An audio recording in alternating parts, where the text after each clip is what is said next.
Students, आज हमारा economics में नेक्स्ट पॉइंट है changing quantity demanded and changing demand. Next name हम इसका क्या ले सकते हैं, इसको बोल सकते हैं हम चेंजिंग क्वांटिटी डिमांडेड को बोल सकते हैं movement along a demand curve, और चेंजिंग डिमांड को बोल सकते हैं शिफ्ट्स इन डिमांड कर्व या शिफ्ट ऑफ डिमांड। जो मूवमेंट होता है या चेंजिंग क्वांटिटी डिमांड है, movement along a demand curve, ये कैसे होता है देखिए।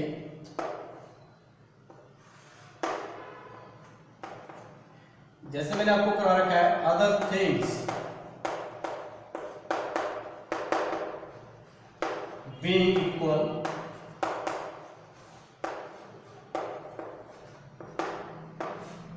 तो ये किसके कारण होता है? Only due to change in price. तो जो मूवमेंट होता है, movement along a demand curve, यानी एक ही डिमांड कर्व के ऊपर मूव करना।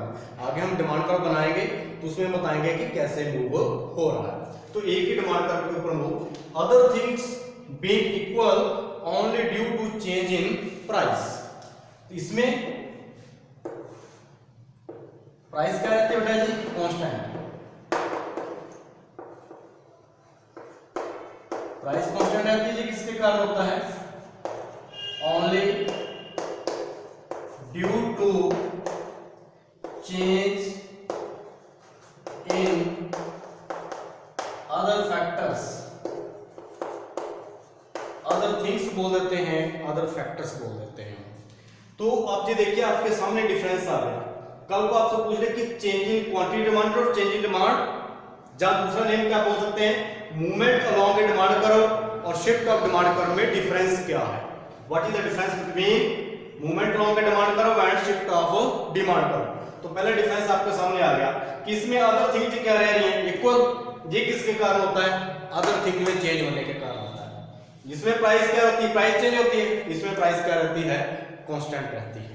तो ये आपके पास डिफरेंस आते जा रहे हैं, देखते जाइए। अब अदर थिंग हमारी क्या है? इक्वल है। प्राइस चेंज हो रही है only due to change in price. जब प्राइस में चेंज हो रहा है तो प्राइस के अंदर क्या होगा? सपोज प्राइस क्या होती है हमारे पास? फॉल हो जाती है। प्राइस के फॉल होने से डिमांड क्या हो जाएगी? राइज। इसको हम क्या बोलते हैं? Extension of demand.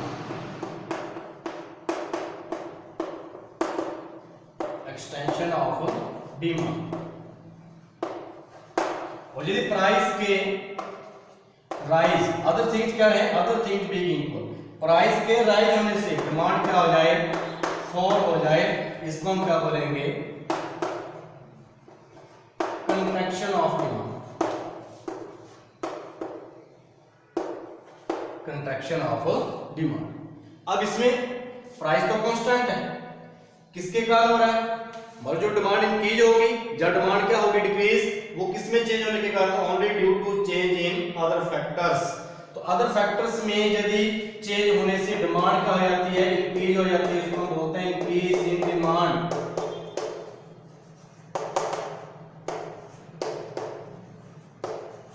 और डिमांड के कम होने को क्या बोलते हैं? Decrease in demand.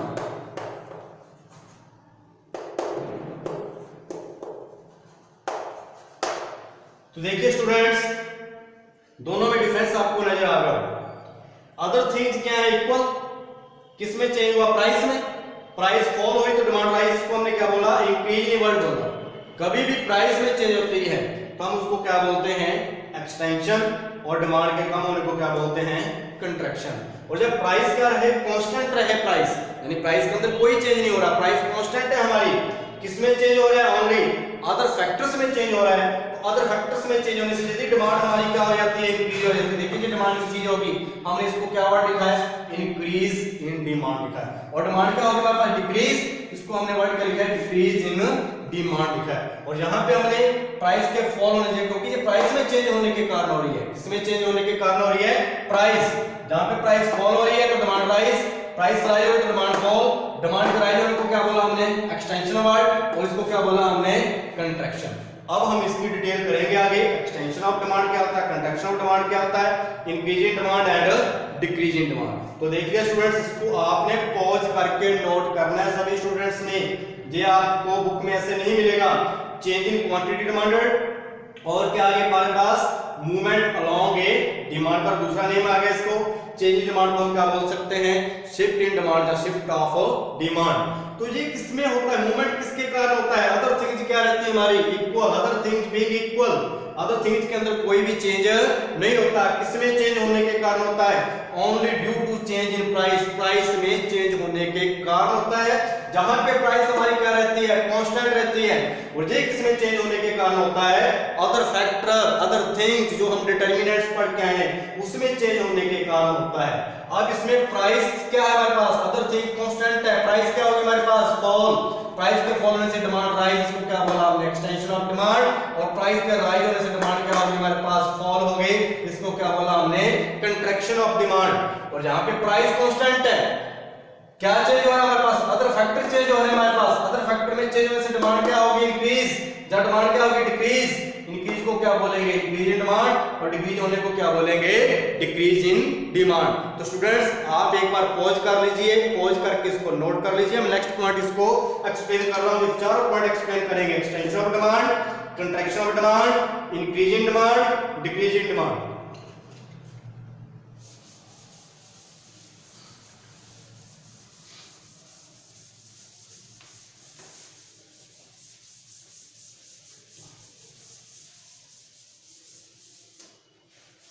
हाँ जी, तो हमारा फर्स्ट पॉइंट हम लेके चल रहे हैं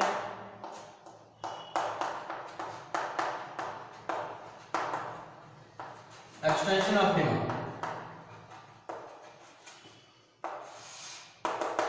तो एक्सटेंशन ऑफ डिमांड में हमने क्या लिया था, अदर थिंग हमारी क्या रहे,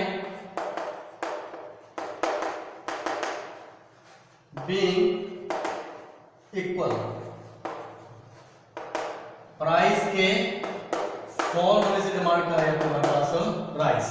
तो हम इसकी वर्डिंग क्या लिख सकते हैं, quantity demand rise due to fall in price but other things remaining constant. तो ये वर्डिंग होती है, वर्डिंग आपके आप भी जैसे मर्जी बना सकते हैं इसके, लेकिन जो मैंने बोला वो इसमें आना चाहिए, quantity demand rise due to fall in price but other things remaining constant. Other things को लेके चलना है आपने, यदि अदर थिंग्स को लेकर नहीं चलते तो हो सकता है आप रॉन्ग हो जाए, इसको राइट नहीं होगा, क्या होगा, रॉन्ग होगा। तो अदर थिंग्स को आपने क्या लेके चलना है, इक्वल लेके चलना है, अदर थिंग्स हमारी क्या रहे, इक्वल रहे। तब प्राइस के फॉल होने से डिमांड यदि राइज होती है तो उसको हम क्या बोलते हैं, एक्सटेंशन ऑफ डिमांड कहते हैं। तो नेक्स्ट है स्टूडेंट्स हमारे पास इसका शेड्यूल और डायग्राम बना रहे हैं। प्राइस ले रहे हैं हमने, डिमांड ले लिया हमने, price of x commodity, demand of x commodity. Suppose हमारे पास प्राइस 5 है, डिमांड कितनी है 1, और प्राइस 1 होगी, डिमांड राइज होगी कितनी होगी हमारे पास 5। इसका डिस्क्रिप्शन लिखते हैं हम। तो डिस्क्रिप्शन क्या हुआ बेटा जी, प्राइस देखिए, प्राइस क्या होगी है, फॉल हुई है ना, प्राइस 5 से कितनी होगी 1, डिमांड क्या होगी हमारे पास, राइज हुई है डिमांड हमारे पास, हम लिखेंगे fall in on price of commodity.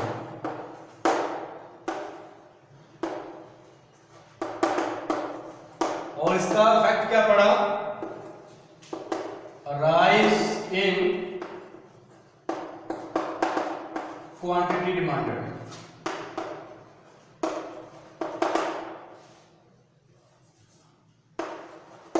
तो देखिए fall in on price of commodity, price क्या होगी फॉल, और राइज क्या होगा, rise in quantity demanded. Quantity demand क्या होगी, 1 से राइज होकर कितनी होगी 5। डायग्राम बना रहा हूं स्टूडेंट्स, मैं थोड़ा इस यहां पे रीड कर रहा हूं चीज।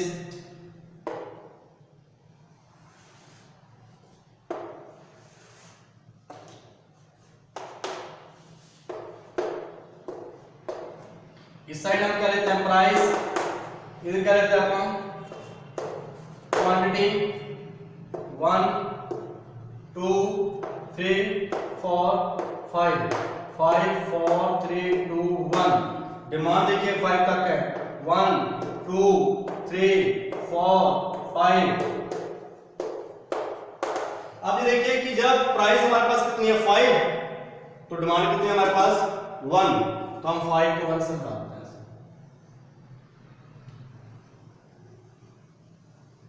नेक्स्ट, जब प्राइस कितनी होगी 1 तो डिमांड कितनी हमारे पास 5।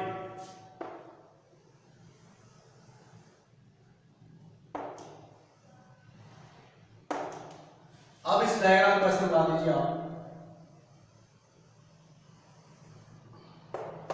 जब हमारे पास डेट मार्कर बन गया, हम लेते हैं कि पहले कंज्यूमर किस पॉइंट पे ए पे, जो हमारे पास कौन सा पॉइंट हो गया बी। हम एरो के निशान देंगे कैसे, प्राइस क्या हुई हमारे पास फॉल और डिमांड क्या हुई हमारे पास राइज। और जो कंज्यूमर था उसने मूव कर लिया A to B point, downward movement हुआ। कैसा मूवमेंट हुआ है, downward movement.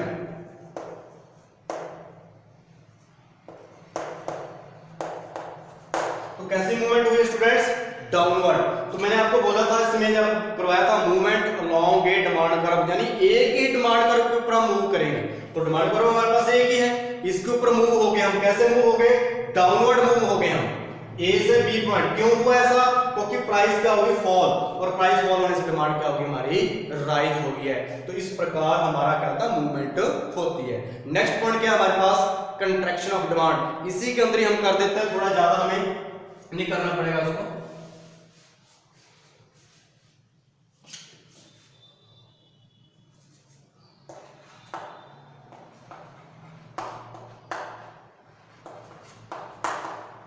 Contraction of demand,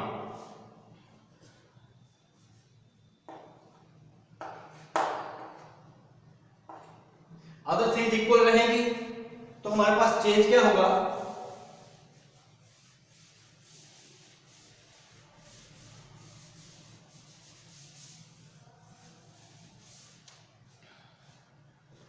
इसमें price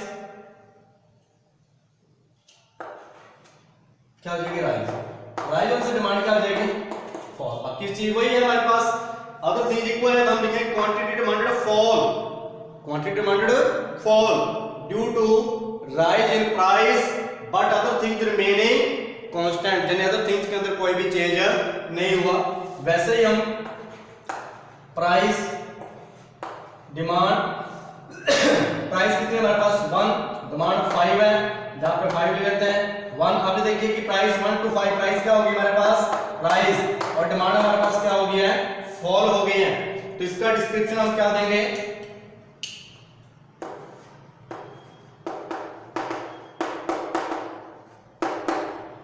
rise in on price of commodity. Effect क्या पड़ा इसका, प्राइस तो राइज होगी, rise in on price of commodity. Effect क्या पड़ा, फॉल इन क्वांटिटी डिमांडेड। तो क्वांटिटी डिमांडेड हमारी क्या होगी है, फॉल होगी। यहां पे हम डायग्राम बनाएंगे, डायग्राम तो ऐसे बन जाएगा हमारे पास प्राइस, यहां पे हमने क्या ले लिया है प्राइस लिया हमने, तो डायग्राम ऐसा बन जाएगा क्योंकि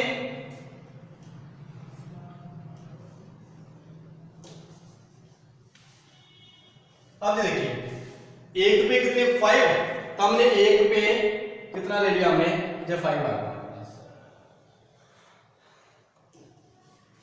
प्राइस कितनी होगी 5 हो गई, तो डिमांड कितनी रहेगी 1। डायग्राम तो वैसा बन गया हमारे पास, सेम डायग्राम है, डीडी डिमांड करवा गया हमारे पास। लेकिन इसमें इफेक्ट क्या हुआ कि प्राइस क्या होगी राइज, 1 to 5 प्राइस क्या होगी राइज, प्राइस के राइज होने से डिमांड क्या होगी हमारे पास फॉल। जो हम पहले 5 के ऊपर थे कहां पे आ गए 1 के ऊपर, तो ये हमारे पास ए पॉइंट पे ये था, अब हमारे पास ये कौन सा आ गया बी पॉइंट। अब कैसा मूवमेंट हो गया, अपवर्ड मूवमेंट हो गया। कैसा मूवमेंट हो गया, अपवर्ड। तो हम यहां पे लिख देते हैं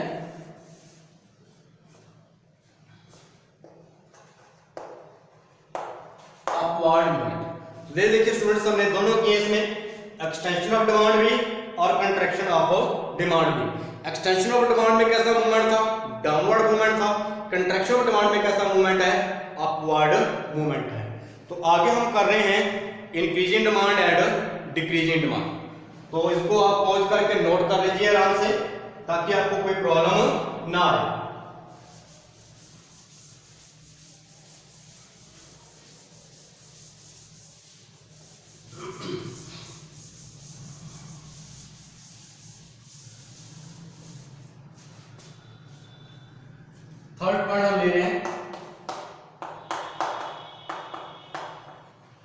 इंक्रीज इन डिमांड।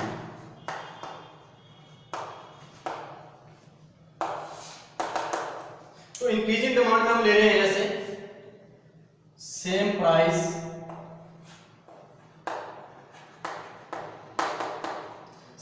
का मैं जैसे ले रहा हूं कि मेरे पास प्राइस कितनी है 5 मोर डिमांड कितनी होगी 2 से बढ़ के कितनी होगी 4 होगी। देखिए प्राइस के अंदर कोई चेंज हुआ जब आपको लगाता है कि इसमें प्राइस क्या रहती है कांस्टेंट रहती है। ये किसके कारण होती है अदर थिंग्स। तो अदर थिंग्स हम पढ़ के भी आए हैं कि अदर थिंग सपोज आप एग्जांपल दे रहा हूं मैं आपको किसी कंज्यूमर की इनकम राइज हो जाए। हम घर में डेली 1 किलो मैंगो लेके जाते हैं तो हम स्टार्ट कर देंगे 2 किलो स्टार्ट कर देंगे परचेज करना क्योंकि जब हमारी इनकम ज्यादा होगी हम डिमांड क्या करेंगे ज्यादा करेंगे। हमारा टेस्ट किसके अंदर हो जाए फेवर के अंदर हो जाए गुड्स की फेवर के अंदर हो तो हमारा क्या होएगा डिमांड ज्यादा हो जाएगी। ये फेवरेबल इंटरेस्ट है हमारा। फिर हम ये ले सकते हैं जो रिलेटेड गुड्स हैं उनकी प्राइस के अंदर जब चेंज होता है तो वो हम ले लेंगे जैसे सब्स्टिट्यूट गुड्स है कॉम्प्लीमेंट्री गुड्स है। पहले मैं आपको डायग्राम करवाता हूं फिर मैं आपको कोई चीज बताता हूं सारे।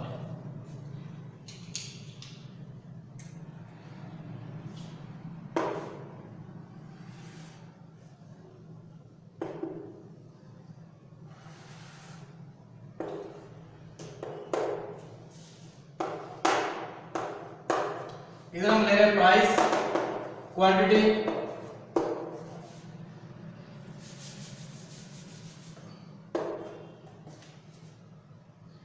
अब प्राइस हमारे पास क्या है कांस्टेंट है प्राइस हम कांस्टेंट ले लेंगे। हमारे पास डिमांड पहले कितने 2 हम इसको बुला लेंगे तो प्राइस कितने हमारे पास 5 लिख देते हैं। डिमांड 2 से कितनी होगी बढ़कर 4 उसको टोटल लाइन में ले लेना D1 नेट डिमांड कर क्या बनेगा हमारे पास E1 कौन सी साइड शिफ्ट हो गई डिमांड करो हमारे पास राइट वर्ड कर सकते हैं फॉरवर्ड कर सकते हैं। तो ये हमारे पास क्या हो गया इंक्रीज इन डिमांड क्योंकि प्राइस कांस्टेंट है। प्राइस कांस्टेंट होने पे डिमांड क्या होगी हमारे पास ज्यादा होगी। तो ये किसके कारण होती है अदर थिंग्स में चेंज होने के कारण होती है। तो अदर थिंग्स में मैंने आपको बताया था जैसे कंज्यूमर की इनकम क्या हो जाए इंक्रीज हो जाए हमारा जो टेस्ट है जो प्रेफरेंस है वो गुड्स की क्या हो जाए फेवर में हो जाए। तो सब्स्टिट्यूट गुड्स जैसे मैंने आपको बता रखी है सपोज हमारे पास सब्स्टिट्यूट गुड्स एक्स और वाई सब्स्टिट्यूट गुड्स है जो टी और कॉफी भी हो सकती हैं पेप्सी और कोक भी हो सकता है। अब ये देखिए कि यदि एक सब्स्टिट्यूट गुड्स है इसकी प्राइस राइज होगी तो दूसरी की डिमांड क्या हो जाएगी राइज हो जाएगी। तो आप क्या लिख दोगे increase in price of substitute goods increase in price of substitute goods. दूसरा पॉइंट मैं इसमें दे रहा हूं सपोज ये दोनों क्या गुड्स हैं कॉम्प्लीमेंट्री गुड्स हैं। कॉम्प्लीमेंट्री गुड्स मीन पेन और इंक है। यदि ये पेन और इंक है मैं यहां पे लिख ही देता हूं पेन और इंक सपोज ये पेन है तो ये हमारे पास क्या है इंक। पेन की प्राइस बढ़ जाती है इंक की डिमांड क्या हो जाएगी कम हो जाएगी। यहाँ पे आप क्या कर देते हैं पेन की प्राइस क्या कर देते हैं कम और इंक की डिमांड क्या हो जाएगी ज्यादा। तो लिखेंगे decrease in price of complementary goods. और एक पॉइंट क्या लिखेंगे कि जो नियर फ्यूचर है उसमें किसकी संभावना है किसकी पॉसिबिलिटी है शॉर्टेज होने की पॉसिबिलिटी है कि गुड्स की क्या हो सकती है शॉर्टेज। यदि हमें लगता है कि फ्यूचर में शॉर्टेज आ जाएगी तो हम प्रेजेंट में डिमांड क्या करेंगे ज्यादा।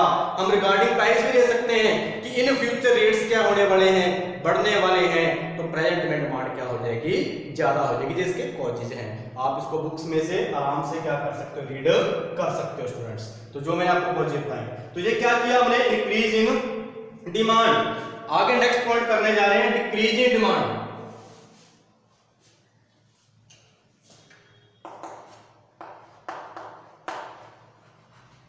Decrease in same price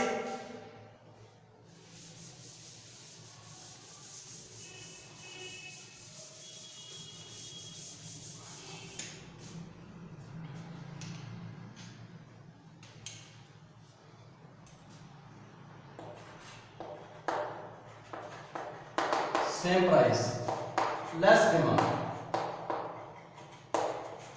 same price हम ले लेते हैं, प्राइस वही 5 है, लेस डिमांड, डिमांड 4 से कितनी होगी 2 होगी। डायग्राम बना रहे हैं,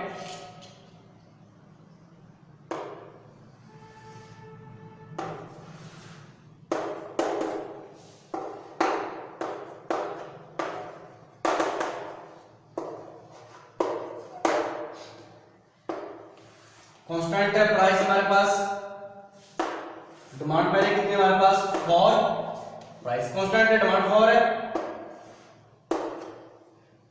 अब डिमांड कितनी होगी, प्राइस वही है, डिमांड 4 होगी।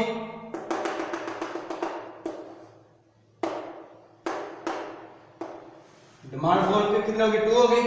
पहले इस पॉइंट पे थे, वापस आ गए, एरो को निशान दे दोगे कि डिमांड हमारे पास क्या होगी है 4। इसको क्या बोलेंगे हम, लेफ्टवर्ड और बैकवर्ड,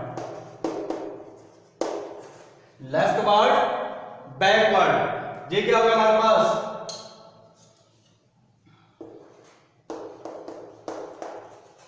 डिक्रीज इन डिमांड, क्या हो गया हमारे पास, डिक्रीज इन डिमांड। तो ये डिमांड डिक्रीज क्यों हुई, देखिए इसमें मैंने बताया था कि जो पहला पॉइंट हमने किया था एक्सटेंशन कंट्रैक्शन, उसमें मूवमेंट होता था, डिमांड का वो मूव कर रहा था, जहां तो डाउनवर्ड मूव हो रहा था जहां अपवर्ड मूव। इसमें क्या रहा, शिफ्ट हो रहा है। पहला डायग्राम बनाया था इंक्रीज का, उसमें कैसा शिफ्ट हुआ था, फॉरवर्ड शिफ्ट हो गया था। अब इसमें कैसा शिफ्ट हुआ है, बैकवर्ड शिफ्ट हुआ है डिमांड का हमारा। ये देखिए कौन सी साइड चला गया है, बैकवर्ड, चाहे इसको हम क्या बोलते हैं लेफ्टवर्ड। और इंक्रीज में कौन सी साइड शिफ्ट हुआ था, राइटवर्ड शिफ्ट हुआ था। इसके कॉजेस क्या हैं, ऐसा क्यों हुआ, कंज्यूमर की इनकम क्या होगी, डिक्रीज। उसमें इंक्रीज लिखा था, इसमें कंज्यूमर की इनकम क्या होगी है, डिक्रीज होगी है। उसमें लिखा था कि जो टेस्ट है हमारा, प्रेफरेंस है, वो किसमें हो गया, फेवर में। जहां पे हम क्या लिखेंगे, हमारा टेस्ट क्या हो गया, अनफेवर में। अब वो चीज हम बार बार खा रहे नहीं पसंद यार, वो और कोई चीज खाएंगे, अब हमें ये चीज पसंद नहीं है, कोई और बढ़िया चीज लेके आएंगे, और कोई आइसक्रीम खाएंगे, और कोई फ्रूट खाएंगे, एक फ्रूट खा खा के अक गए, कोई और वेजिटेबल कोई सब्जी लेंगे। तो कई बार हमारा क्या होता है, टेस्ट जो होता है, टेस्ट चेंज हो जाता है। फिर हम पढ़ लेते हैं वही जो मैंने आपको दिया था, लिख के देखा करो ये पॉइंट। सब्स्टिट्यूट गुड्स कौन से होते हैं, जैसे टी और कॉफी अपन ले ली सब्स्टिट्यूट गुड्स, तो इसकी प्राइस क्या होगी, फॉल, इसकी डिमांड क्या हो जाएगी, फॉल। हम क्या लिखेंगे, decrease in price of substitute goods. लिख के देख लिया करो, आपको वैसे पता ना चले तो हम इसका एक पॉइंट बढ़ गया, decrease in price of substitute goods. एक पॉइंट और क्या ले सकते हैं हम, कॉम्प्लीमेंट्री गुड्स। कॉम्प्लीमेंट्री गुड्स में वही ले लो, पेन, इंक। तो हमने डिमांड को क्या करना है, डिक्रीज करना है, तो पेन की प्राइस को क्या कर दीजिए आप, राइज कर दीजिए, increase in price of complementary goods. और एक पॉइंट हम और ले सकते हैं कि जो नियर फ्यूचर है, नियर फ्यूचर के अंदर जो हमारे पास शॉर्टेज की पॉसिबिलिटी नहीं है, बिना कोई प्राइस चेंज होने वाली है, ना कोई नियर शॉर्टेज, कोई फ्यूचर में शॉर्टेज आने वाली है।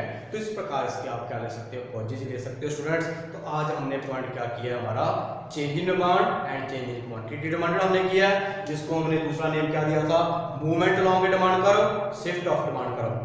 फिर उसके क्या पॉइंट आए, जो मूवमेंट होता है वो किसके कारण होता है, अदर थिंग्स क्या रहते हैं स्टूडेंट्स, उसमें कांस्टेंट रहती है, किसमें चेंज होने के कारण होता है, प्राइस में। और जो हमने मूवमेंट लिया था उसमें क्या होता है, प्राइस कांस्टेंट रहती है, और किसमें चेंज होने के कारण होता है, अदर फैक्टर्स में।